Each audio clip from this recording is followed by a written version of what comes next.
لبيك اللهم لبيك لبيك لا شريك لك لبيك إن الحمد والنعمة لك والملك لا شريك لك.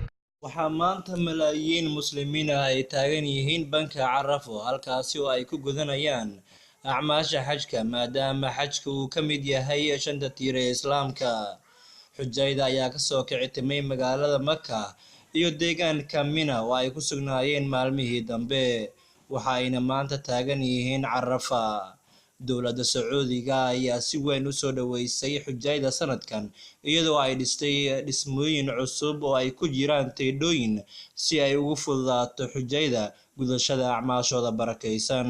sacuudiga ayaa ku dadaashay sidii ay si nabadgelyo leh u gudan lahaayeen xujayda sanadkan xajkooda, waxaana la arkayay diyaarado dul heehaabaya carafa iyo ciidamo fara badan oo gaaf wareegaya goobaha ay ku sugan yihiin xujayda. waxaa sidoo kale la fududeeyay isticmaalka internetka si qof walba uu ula xiriiro ehelkiisa iyo asxaabtiisa.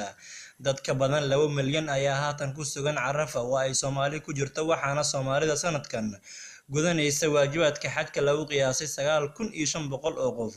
waxaana jira Soomaali kale oo daafaha caalamka ka soo xajisay balse lama oga tiradooda. kadib xujayda ayaa la dhaafi doonaa dambigoodii, waxa ayna soo bixi doonaan iyagoo ah sidii markaa iyaga oo dhashay oo kale. waxaan u rajaynaynaa in alle uu ka aqbali doono xajkooda.